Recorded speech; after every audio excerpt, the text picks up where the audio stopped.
Good, Kenny? Good, Lee? Yeah, he doesn't want to go now. Oh, sorry. Kyle, right here. You're good. Congratulations on the victory. I guess, what can you take away from, a blistering performance like that? We've seen these before, and even if it's quick, fighters always pull something out of it. So I guess what do you pull from that win? Man, just being more patient on my feet, I think it was. I know last fight I was kind of patient, but I knew I kind of had to get to him quick. This fight, we knew Gerald didn't really press forward too hard, so I kind of had more time on my feet to kind of focus in, zone in. When I kind of pressed forward, he didn't back up, so I was like, all right, I'm just going to let something go, and it landed. Well, you said in your post-fight, you just said, and I'm more comfortable in your striking. So I guess was that a conscious decision, like preparing for Gerald, or is that just like, at this point in my career, like I really finally have to get comfortable? Yeah, at this stage of my career, where I am, I know I have to evolve. The sport's ever evolving, so that's something that I've always been working on. I started out actually kickboxing. I have 2 kickboxing fights, and jiu-jitsu just happened to be the route to go in MMA.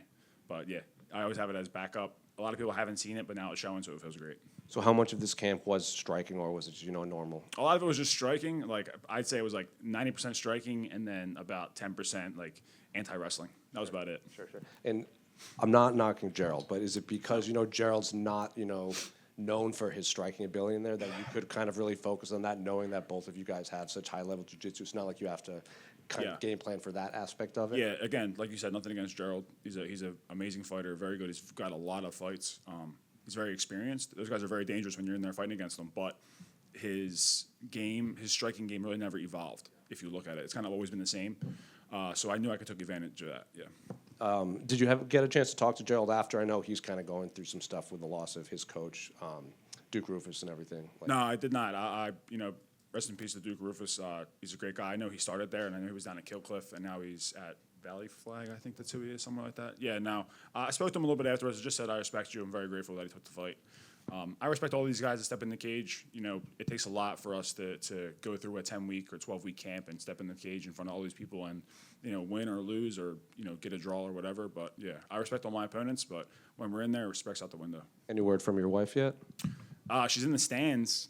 Freaking out. So she could be having a baby right now. I'm not really sure. I was gonna say, I don't have experience with it, but I would imagine excitement like that might it might set something off. She's right there. She's at 36 weeks, so she's right there. But hey, I have an hour and a half ride home to Philly, so I could be home in time for the pay-per-view.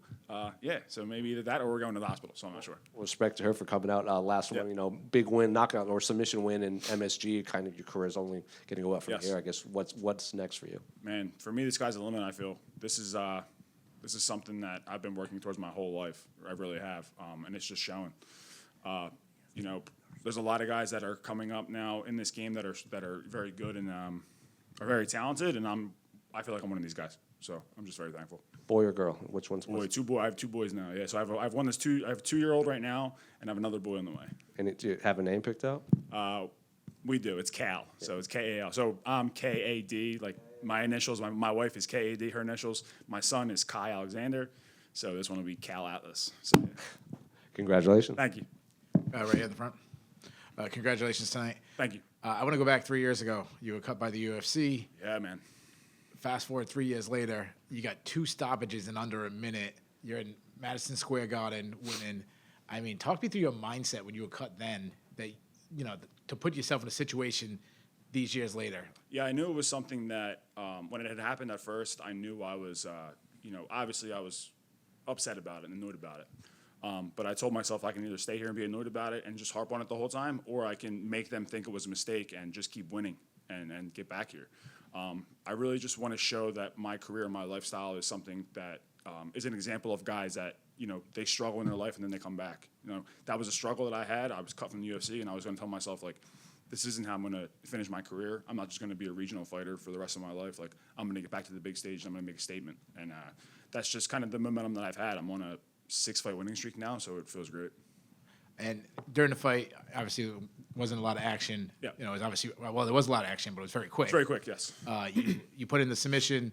At one point, you look up at Herb Dean and you said something. Was you saying he was out? I thought he was. So when I grabbed him, locked him up, and I started to squeeze him, he kind of shifted a little bit, and it felt like he went limp. So I said to Herb, I was like, I think he might be out. And then as soon as Herb checked his arm, I guess he stopped it because he tapped. I didn't feel a tap, but he did tap. Obviously, right after this, you'd be on dad duty. Yeah. How long? I mean, it's a turnaround because obviously your life is going to change even more with the second baby. Definitely. Hey, I told myself that I'll be ranked by the middle of next year. So whether they give me a ranked opponent next or, they give me somebody who will get me there, that's going to be the goal. Yeah, my wife is due with the baby soon, so we'll take a couple months of being a father of two and then kind of just going from there. Congratulations. Thank you. Kyle, over here. Yep.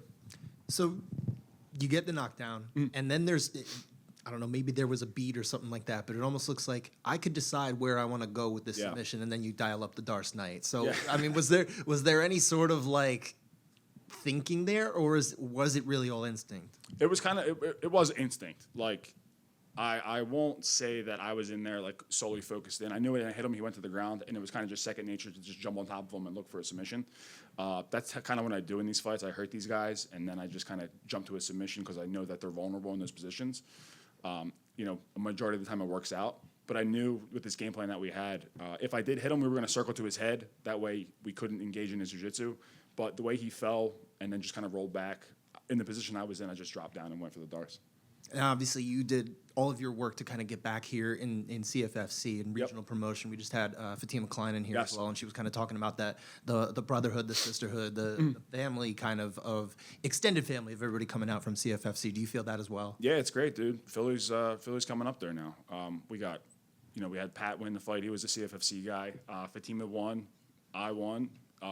Sean's fighting later tonight. So it's great to see these guys and girls, coming up, getting the recognition that they deserve. We're a fight city, but we don't have a ton of guys that are, up here in the UFC. So it's just great to see these guys, climbing the ranks. There was a Pennsylvania feel to this card, Yes. probably even more than New York or New Jersey, strangely enough. I mean, when are we going to get back to Pennsylvania? Are you going to Man. start pushing for that? You guys got I to start hope kind so. of getting louder, right? I hope so. I mean, I would say with the state of the UFC right now and everything like that, Sean wins tonight. I feel like they'll definitely put a card in Philadelphia at the Xfinity Mobile Arena now, not the Wells Fargo. Yeah, Xfinity Mobile. But yeah, I mean, hey, we have enough people, both regionally and in the UFC, to stack a card up. So I mean, it only seems right.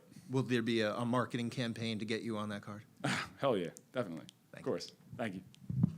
Kyle, quick one right over here. What's changed in order to get you on this new stride that it seems like you're on in your career?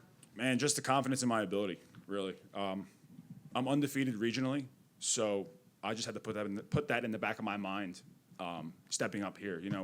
A lot of guys see these bright lights and they go in here and they're like, they let the lights get to them. I feel like that's something that I did in the first stint in my UFC run. But yeah, fights like these, venues like these and organizations like this, there is no difference between, here and regionally. The only thing that's different is how they run their businesses. Obviously, the money is money and whatnot. The regional scenes don't pay enough, but the way that the UFC runs their shows is perfect and great. But again, you're stepping into a cage to fight somebody, and you do that regionally. There's no different to not be able to do it here. Thank you. Thank you. Thanks, guys.